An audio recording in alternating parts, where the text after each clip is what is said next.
Welcome to Rags to Riches, the Ironman gear progression tailored specifically to completing the Chambers of Xerics challenge mode raid solo. From the scuffed early game Ironman gear to the endgame best in slot items, we will be recreating our gear progression by changing and upgrading gear between each raid that we complete. You don't need a twisted bow to begin doing challenge mode raids, but it certainly is a lot more fun when you do have one. Welcome to episode 8 of Rags to Riches. Our Ironman solo CM journey began in mid-2023 with some pretty scuffed gear. If you want to follow the journey fully, do check out the full playlist. Nevertheless, here on episode 8, we are recreating our gear from the early 2024 era. During this time, we were doing a lot of necks. In the last video, we got the Torva helmet. In this video, we have the Xeric van braces now, and we finally started bringing a melee ring switch. Full disclosure, I had a Berserker ring during this era. Unfortunately, I don't have one readily available anymore, so we're going to be using the Ultor instead. Let's get into it. Let's pre-pot. So Divine Super Combat, we're going to eat a tuna to get us back to 99, Anglerfish as an overheal, and we are going to be bringing in the anti-venom. Okay, we are missing the rune pouch. Almost forgot about that, but let's grab that, and in we go. Start the raid.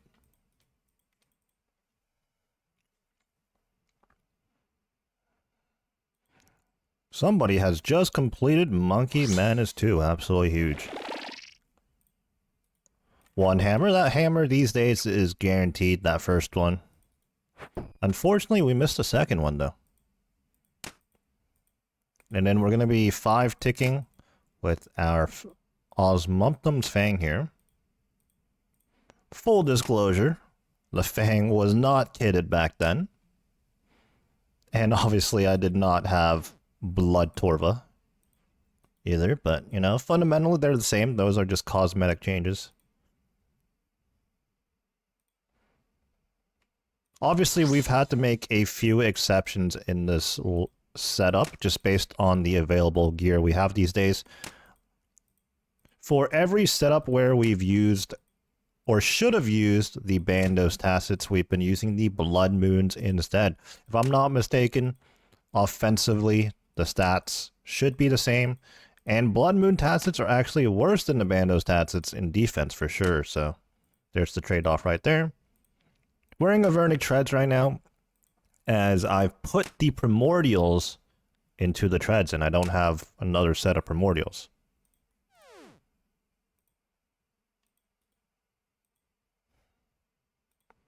Okay, and us only landing one hammer, this Tekton is going to be on the slower side. But this is pretty accurate to how it was back then because, you know, the first hammer was never guaranteed. And we are still using a Dragon Warhammer in this era, even though we definitely did own an Elder Maw or 2. Maybe even 3 at this point, I'm not sure. But they did not implement that change to where Elder Maw was a spec weapon. The Elder Maw was definitely very underutilized at that point. Well, okay, I wouldn't say, I don't know if underutilized is the right term, because that might imply that the Elder Maw should have been used. I guess for it being a mega rare, it definitely should have been used, but it quite simply wasn't good. It was incredibly niche. These days, there is an upgraded version of the Dragon Warhammer. Does a little bit more defense reduction, and it might be a little bit more accurate as well. Potentially, I'm actually not entirely sure on that. Okay, I've been busy talking here, and while this is the first raid where we bring a ring switch, I didn't even make use of it. I was camping the light bearer there the entire time. Overload and enhance picked up. Let's head on into the crab room. And we actually need to drop the enhance right there to make inventory space.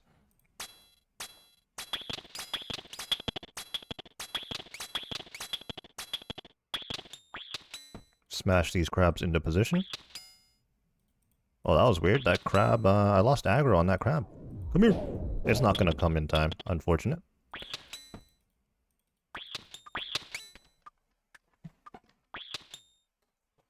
But you know what? Between the mistakes we made at Tekton, only one hammer landing, and the mistakes we now are making at Crab Room, this is just how the solo CMs went. I didn't necessarily reset or anything like that when things went a little wrong, or if things were just a little inconvenient, like a 2+ minute Tekton. That was honestly the standard back then. Oh, I didn't even get the mage crystal. So we're gonna have to do that.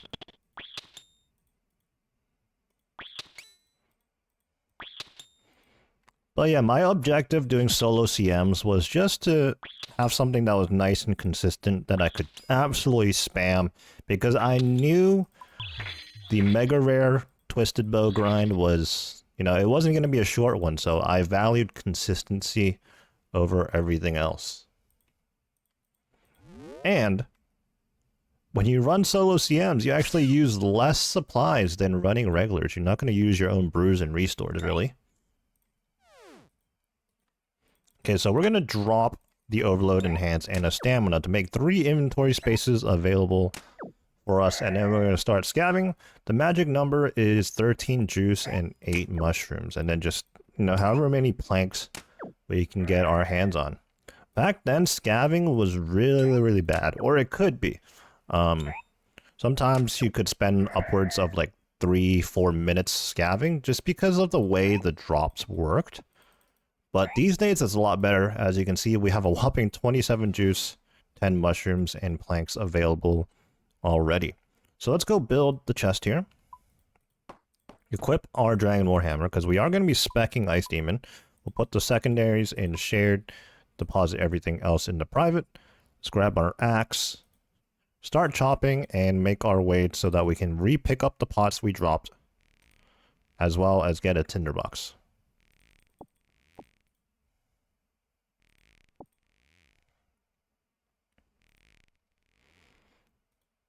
But yes, we are going to be Dragon Warhammering Ice Demon here, and then we're going to be using our Fang. I didn't pick up the tinderbox. Okay, we are looking real goofy on this run. Having a double back. I will say though, you know, this type of mistake early on back in 2024 was pretty detrimental and quite annoying, because I would be pretty much out of stamina at this point, and I have to run back over there to hit the energy well. But with the run energy changes these days, you know, I'm still sitting pretty healthy at like 60, 70 stamina or run energy right now.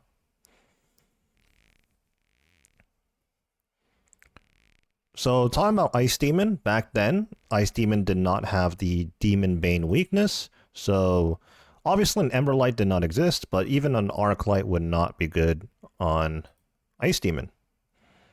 And because we're soloing CMs and we're not, you know, employing any fancy speedrun tech, we're not going to be spellbook swapping, so we're not going to be using fire spells. We're just going to be on the Archaea spellbook using Thralls. Our best option here is to Dragon Warhammer spec and then use our Fang. For the longest time though, we did use our Bofa instead of meleeing, but at some point I discovered that my melee setup with the Fang was actually better than the Bofa setup. So we're going to withdraw everything, but actually we're going to put about half these things away again. Summon our Thrall. And let's open up with the Dragon Warhammer spec, and we're actually going to send another one, because it's not like we're going to make use of our spec at Shamans, as we don't have a ZCB in this setup.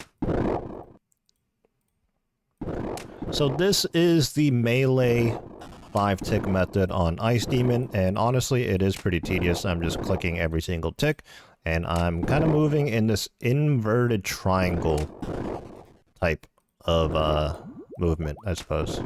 And I messed up there, and that's actually very bad, because not only am I overloading right now, I just took a 29. Okay, we're at 20 health, and we don't have any food. So we'll just have to be very careful at Shamans. This has not been the smoothest run by any stretch of the imagination. It's a combination of me just busy focusing on talking and also just being unaccustomed. Is that a word? I don't know if that's a word. Not being used to the setup that we're using right now, because these days we have a max setup that looks very, very different than what we're currently using. But you know what? That's the premise. Dude, I can't speak. You know what? I might have to cut this out. But yeah, that's the point of the series. We're recreating the different setups we used over the course of the last 2 to 3 years.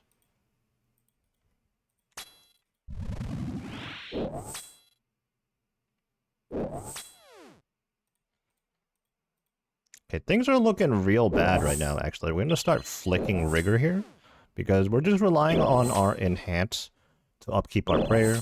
And typically this would not be an issue. Our prayer situation would be very good. But because of all the mistakes we were making, it's just compounded.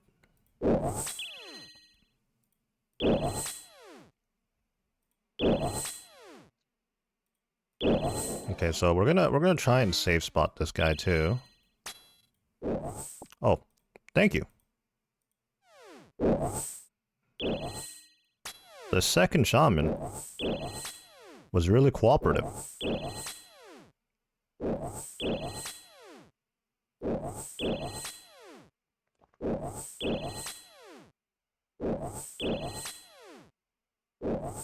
Yeah, these days we would probably be expending some spec energy here for a ZCB spec. Or we would be utilizing more spec at Ice Demon, because we would be using an Emberlight. Anyways, moving on to prep, we are going to be prepping the exact same way as we've done in all our other raids. So we're going to plant the Buchu. And then we're going to store away the overload and enhance in shared. Deposit everything else. We're going to take the spade back out. We're going to need exactly 13 juice and exactly 8 mushrooms. With the spade and those resources in our inventory, we're going to take vials and then drop 4 of them. Start filling up these vials. We now have exactly 21 water vials in our inventory. And obviously we're going to be making 13 brews, 8 restores. You do the math. Okay, so with 21 vials now filled, we're going to store 10 away. You can see that I do this every time because, well, I have left click deposit 10.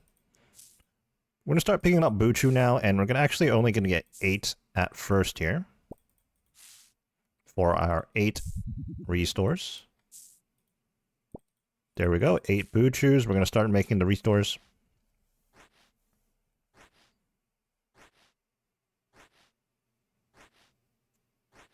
Once we have those made, we're going to put those away. We're going to take the 10 vials we previously deposited back out. We now have 13 vials in our inventory. And conveniently enough, we have 13 inventory spaces so that we can pick up 13 Buchus. Unfortunately, that herb patch broke, but that's why we plant in both patches.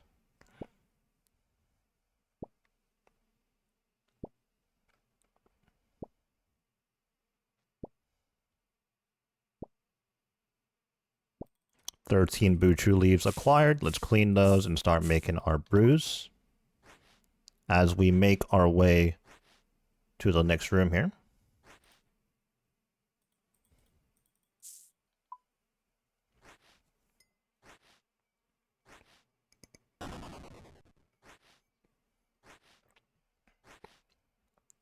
"13 brews made." We'll store those away. And then we actually should not be withdrawing all there. But we are going to grab all our melee gear and all our mage gear, as well as the dragon claws, and then the rune pouch as well, so that we can thrall. That's everything we need to restore and 2 brews, and obviously the overload and enhance, in which we can actually drop now, because we're just going to get a refresher after finishing vanguards. A whole new set. We're actually going to open up with our mage gear, and we're going to set our trident on long range, so just so we know we can reach things.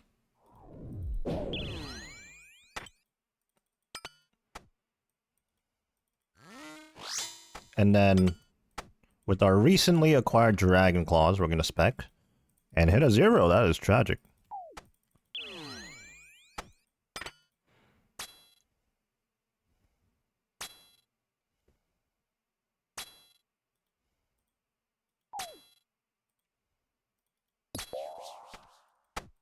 We're going to follow this ranger. The ranger is the only one in which you can step under and hide from it. You can't do this on the melee or the mage. They will find a way to path towards you. With a 5-tick weapon, it's actually optimal to step under the vanguards between your hits.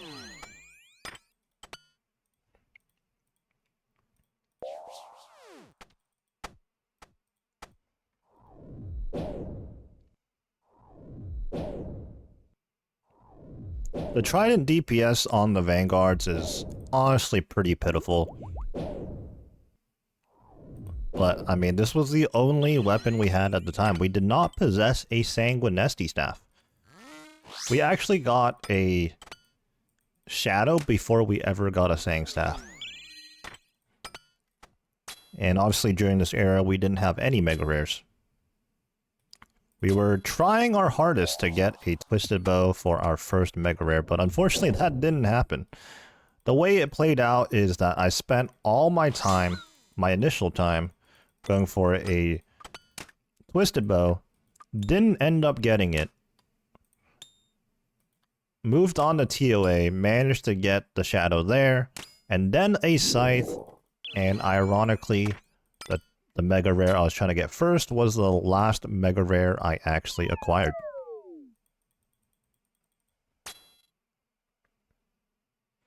Almost done with Vanguards here. A few more hits on this Major, and then we gotta go finish off the melee. Oh, let's not do that, okay. Let's not run into melee range of the melee when we can safe spot it.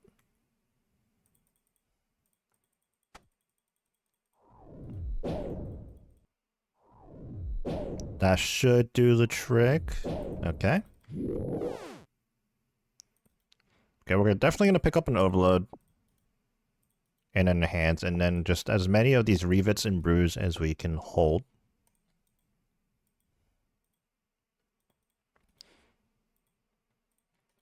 We're actually going to sip this Enhance and drop it. Now, this is more of a new thing. Back then, I would just beeline to the chest and put away all our gear and all our potions. But these days, because the grubs are just stackable in one inventory slot, you just need one inventory space. And you can start picking grubs on your way to the chest and the feeding trough. Another thing is I would always deposit the pots, right? And, you know, obviously that was for the inventory space reasons, but also for run energy reasons. But these days with the run energy changes, run energy is an afterthought, honestly. It's not something you really have to think about. So I did put away my mage gear, but I did keep my melee gear, and obviously I have my range gear equipped. We're not going to be needing the mage gear for any part of the rooms. We're going to bring it back out for Ulm. But the only mage related thing we need is the rune pouch and the Book of the Dead for thralls. Okay. We have enough grubs. The magic number is 30 in solo scales for both regular and chambers, or challenge mode. From the private storage, we are going to need our pickaxe or salve, one of the staminas, and that is it. We're going to go into shared, overload, mostly restores, and then a couple of brews just in case. We're going to go ahead and re-overload right now. Okay, unfortunately, we need one more grub. Also, unfortunately, we got distracted by that. I was going to purposely proc my redemption to get more health back, but I got distracted by the feeding trough. So we're just gonna spend a brew here. 3 doses to heal back up. Our quick prayers are set to redemption and rigor. In max gear, you would be shadowing it. So you would want to set it to augury instead of rigor.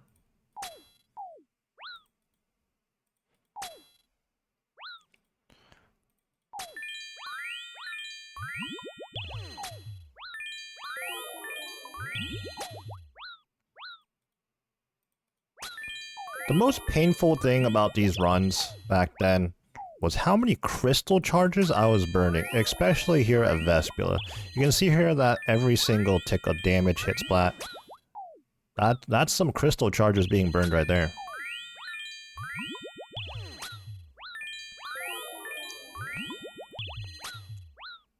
I don't know if it's the case these days, but the general rule of thumb, or the general vibe everybody followed, was that you shouldn't do challenge mode raids until you actually have a twisted bow.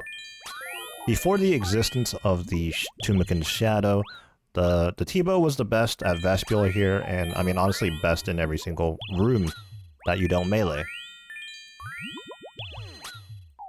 But honestly, the Bofa is very viable. It was viable back when I did this grind 2 to 3 years ago, and it's still viable now. Even more so now because they have made changes in certain rooms. For example, we're gonna get to Vasa in a couple of rooms here, and they actually reduced the defense on Vasa, or something like that, to where not only is the Bofa more expensive, more viable, it's also other things like the Bofa, other things like the blowpipe, I should say, are also viable at Vasa. Whereas before it was like, you know, if you don't have a twisted bow, what are you really doing? Again, I'd like to point out that the Bofa has always been an exception, but you'll see when we get to Vasa that we are going to have to experience several teleports. Back in the day, it was pretty standard for me to at least experience like 2 teleports, maybe even a third one if things were not going great.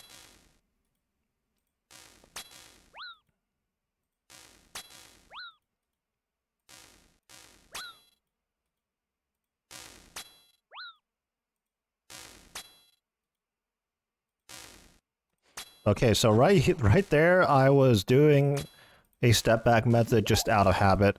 It's actually not optimal to do. You shouldn't do it at all if you're using a 4-tick weapon like the Bofa, but if you're using a Shadow or a Twisted Bow, which is 5-tick, you definitely would want to step back just so you trade hits 1-to-1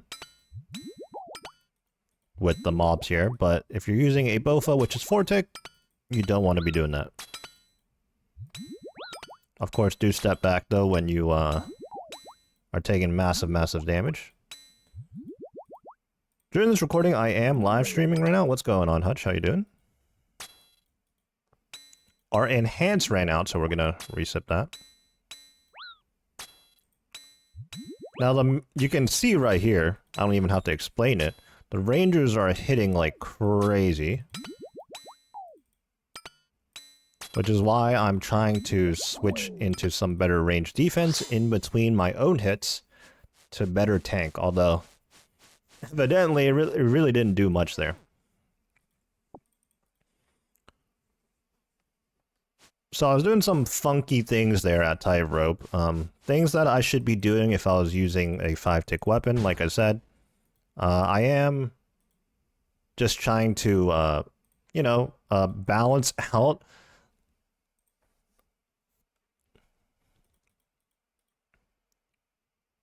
Oh, why do I have 2 overloads? You know, we're an absolute mess right now. Okay, we're gonna swap into our melee gear. We can put that away. Melee gear with the pickaxe.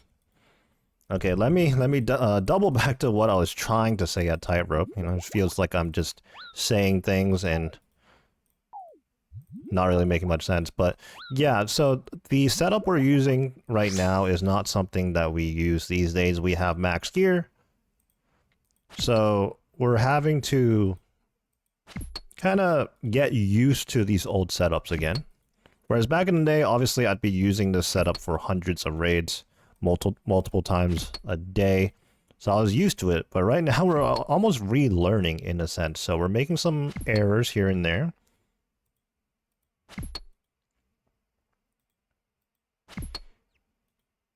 Honestly, right now, you know, while we're just chilling at Guardians, I'm thinking back to what we were saying at Tightrope, and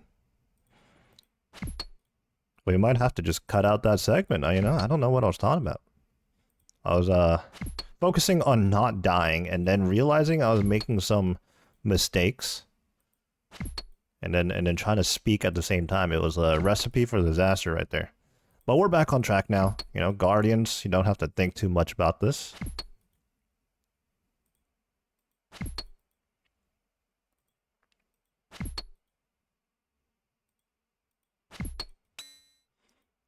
Yep, at the moment, we are doing the Rags to Riches series.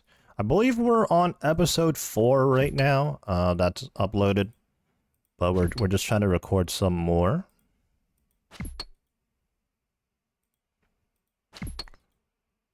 We're currently recording episode 8. And we still have some more episodes lined up. More gear setups to work with. And even when we're caught up to our max gear, I do have some ideas in mind. I don't know if I'm necessarily gonna keep it in the Rags to Riches series, but I do have more ideas in mind for these raid runs we're doing.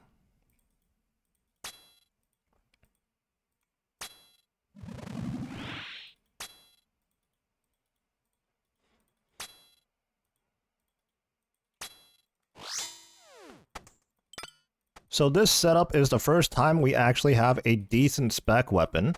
Dragon Claws right there. In fact, that was a max hit on that first spec. Very nice. So we get rid of the Vasa crystal fairly quickly there.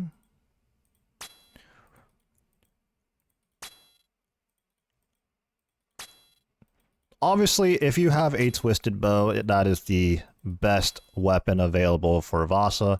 But I will say though, because the twisted bow is a 5-tick weapon, it makes doing Vasa a little bit more awkward. Because during Vasa, not only do you obviously have to hit the boss, but the boss is going to be throwing rocks at you, and you're going to have to dodge those.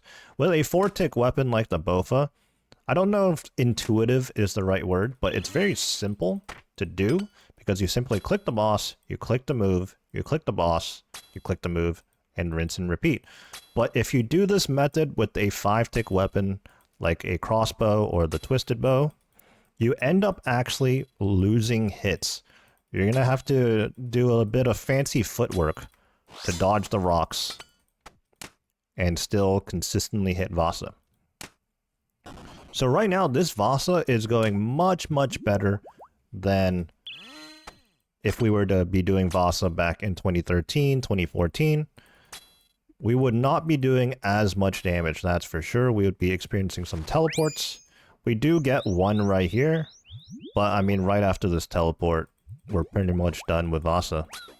Whereas in the past, we would probably have to do another set of crystals and another teleport. And sometimes, with really, really bad RNG, it'd be even worse than that. So right here, we're going to take our time, actually. Our overload had like 40 seconds left. We're going to re-overload.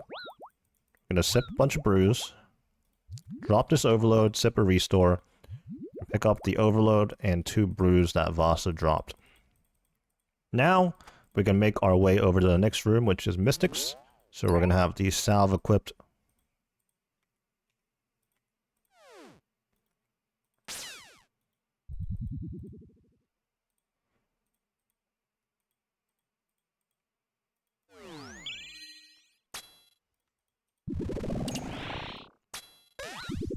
My complete inability to speak back at Tightrope is still haunting me, even though I'm a few rooms past that now.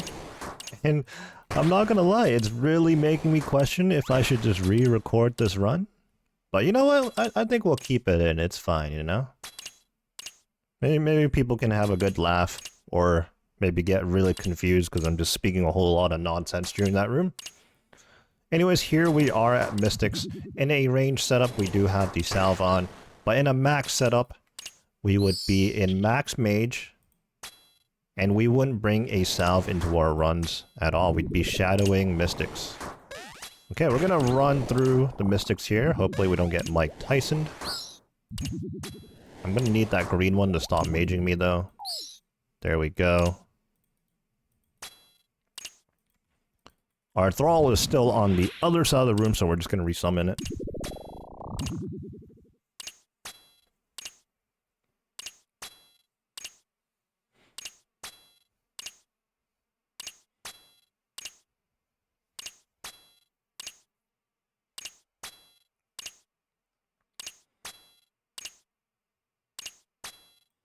One more Mystic.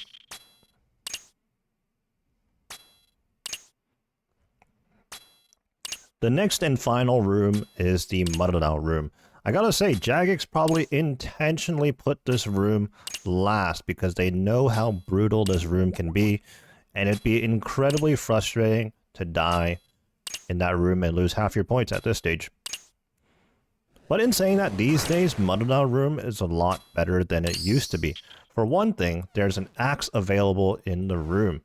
Previously, in your CM runs, you would have to keep the axe that you pick up from Ice Demon and put that in your storage and then carry it throughout floor 3 here. But now there's an axe available in the room.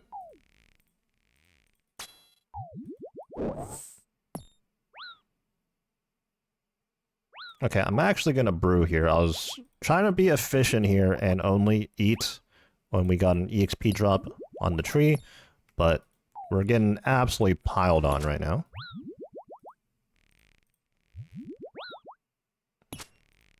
Yeah, sometimes the baby doll is just very rude. It stood right next to me, but it decided to range anyways.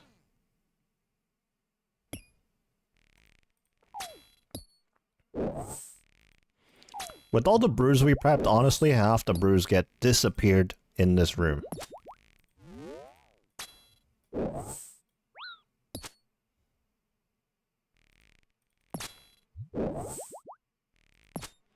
Okay, that is the tree chopped, and what we're going to do here is swap to our melee gear here. The Fang is slightly less DPS than the Bofa setup, but you are also much tankier in this setup.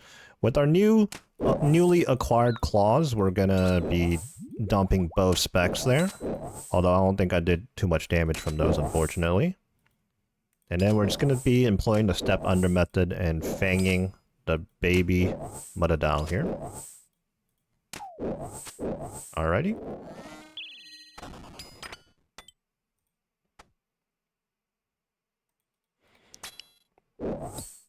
Now, I said the Muttadile room is much better these days, and this is why. Besides the axe thing, is that Muttadile is slightly more predictable now.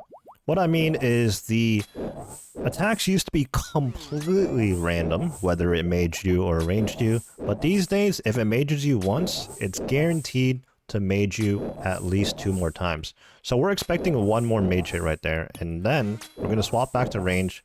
While it could still mage us, we're going to swap back to range because the range hits are what really smack you in this room.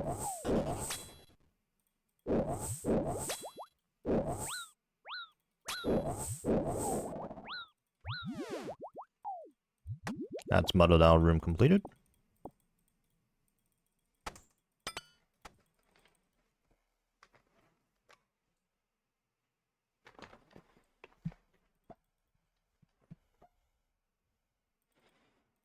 Okay, we're just gonna heal up to full. We are gonna re-overload and enhance 1 more time before we enter the Olm fight. But in our prep, 13 brews and 8 restores, we have plenty of extra supplies. Supplies are never a concern with that type of prep. You can see here, we have a lot of supplies. Some of it's actually in random dosages, so we're gonna have to fix that real quick. First things first, we're going to take out the Dragon Warhammer and bank the Osmumtum's Fang. We don't want to accidentally bring that in. And then I'm actually going to deposit all here and just manually withdraw everything that I need. I want the mage gear at the top and then the range gear below it, because we're not going to need to pull the range gear until the final head phase. Obviously, we're going to need our Dragon Hunter Lance, our Rune Pouch, our Stamina Pots, and we do bank the Crystal Helm. And another adjustment we're making, actually, in the setup, is that we're going to be banking the Tassets.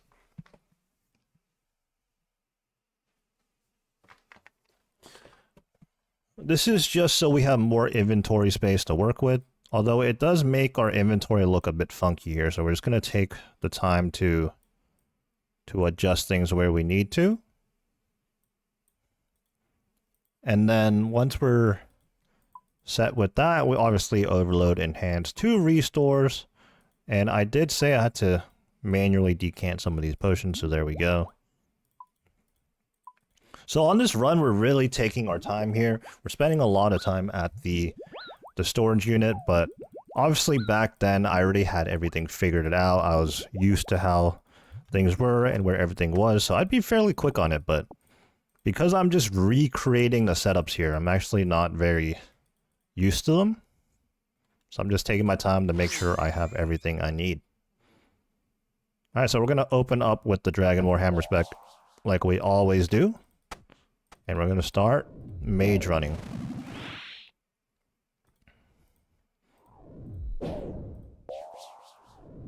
Our trident should not be on long range, otherwise that happens.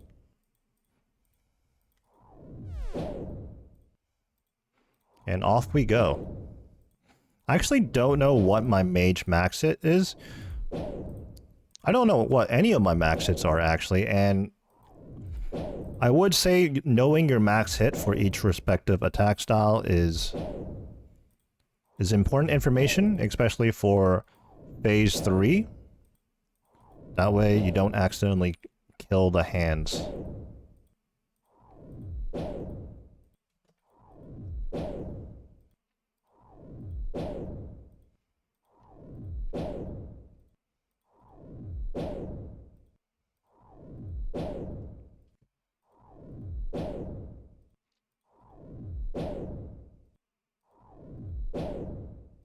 So 3-0 mage running is very simple, and as it implies, you take 0 damage. I am doing a bit more of an optimized method here to preserve run energy, as you can see that I'm walking a few tiles.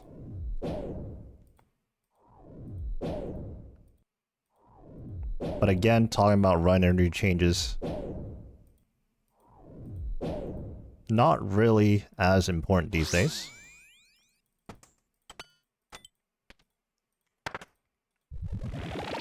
Into the melee 4-1. It autoed us twice there, so we're gonna 3-1 one time here. And we should be back in cycle. Got the acid trail on us. We're gonna do our best to at least partially avoid it.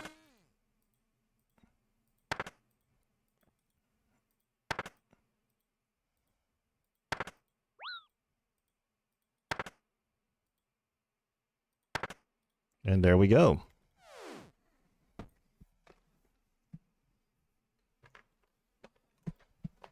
Honestly, a fairly clean phase 1 there.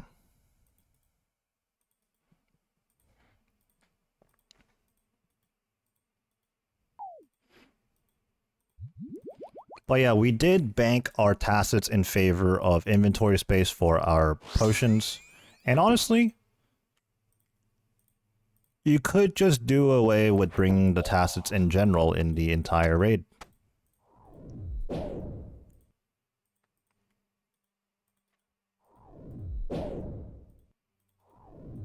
But the thing about solo CMs and CMs in general is that you actually have a lot of inventory space, or I should say, more specifically, you have a lot of room to bring in as many switches as you can because you're going to be prepping after some damageless rooms anyways. And then you can just store away things you need, and by the time you get to Ohm, if you feel like you need more supplies and less switches, you can just not bring the switches. You can just store them away.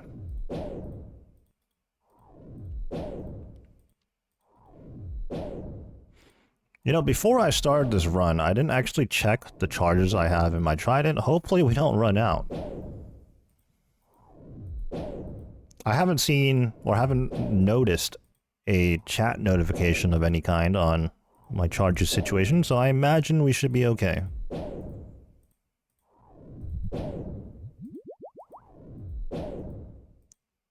I may have said this in the previous episodes in this series, but I'll say it again.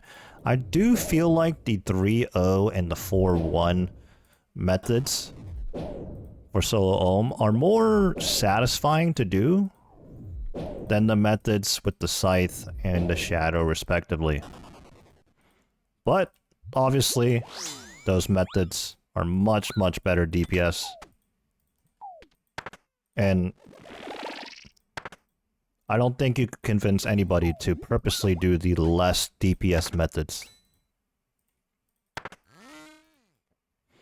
Got struck by the lightning there, a bit unfortunate. We are okay though. Let's see if we can get into cycle here. Okay, so that was 1 auto attack. That was 2 auto attacks. So just like in P1, we're gonna 3-1 one time, and then we should be back in cycle.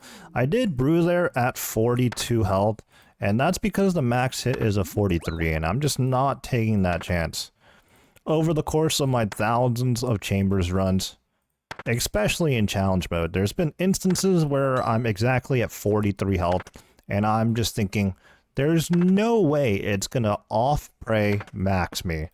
And lo and behold, it does, so I'm not taking that risk. Although, admittedly, sometimes I do take that risk, and then I get punished.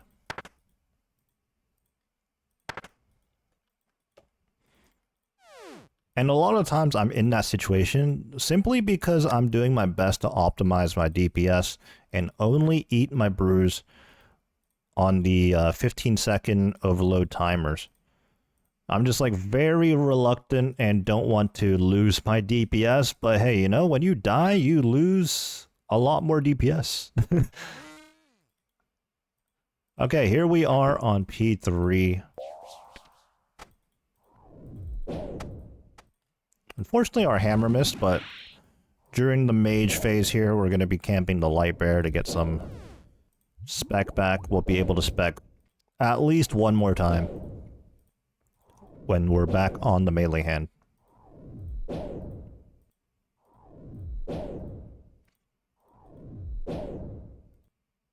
Also, while we're taking 0 damage here, mage running, I am gonna take the opportunity to heal up. I actually just misclicked my brew there, so that was kind of tragic. Didn't actually click it. Overload timer is about to hit 230, that's when I brew. And at 215. Way back in the day when I was being taught chambers by some clanmates, they were explaining the concept of eating on your 15s to keep your stats up. And for the longest time, I didn't understand what they were talking about because, you know, when you enter a raid, there's a lot of numbers on your screen. You know, there's the enhanced timer, there's the overload timer, there's the raid timer, and then there's your raid points and all that. And I'm just thinking, what are you talking about on your 15s? And turns out it's your overload timer. So right now it's at 149, 148, 147, 145, we eat. That's what it means. Okay. Let's make sure we don't finish off the mage hand there, as we're on P3.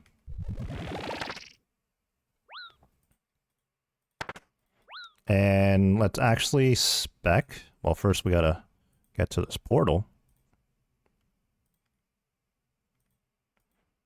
Okay, we dodged the flame wall, but we're kind of stuck over here. Alright, let's run over there.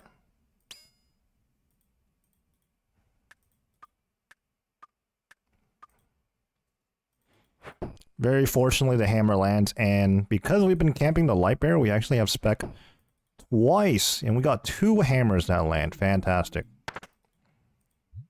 Alright, let's try to get into cycle now. Oh, out comes the poison.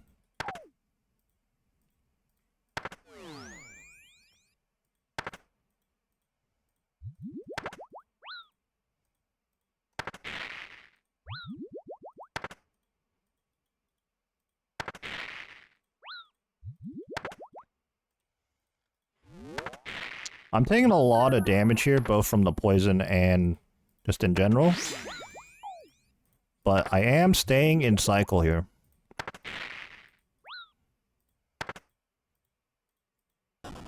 Also, because our P1 and P2 were relatively clean, we actually have a ton of supplies here on P3 to use, and for head phase as well.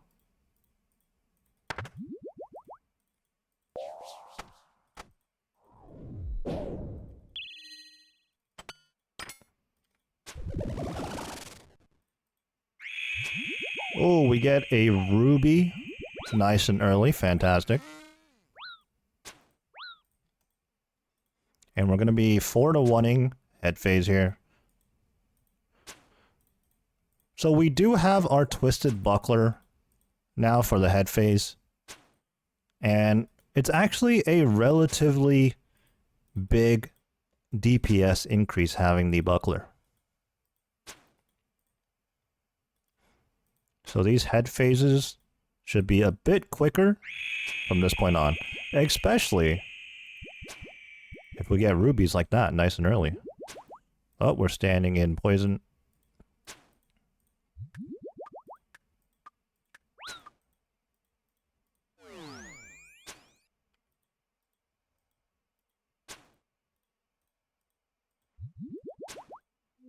Again, I do my best to try and eat on my 15s, but you know, when you're in chance range, you just gotta sip that brew. And you know you're about to get hit, you know? For example, right here. Okay, one more hit should do the trick. It's just 37 health. Okay, actually messed up there. Sip a brew. And we get an Elder Maw. No way. Were we just speaking about Elder Maws earlier? I don't know. We may have been. That is our 5th Elder Maw, and for those of you that don't know, the Elder Maw is on the mega rare drop table here at Chambers. So anytime you get an Elder Maw or a Kodai, same thing with the Kodai, it could have been the Twisted Bow. That is our 5th Elder Maw on the account, 2 Kodais and just 1 Twisted Bow. Wow. 1242 CMKC, most of it solos.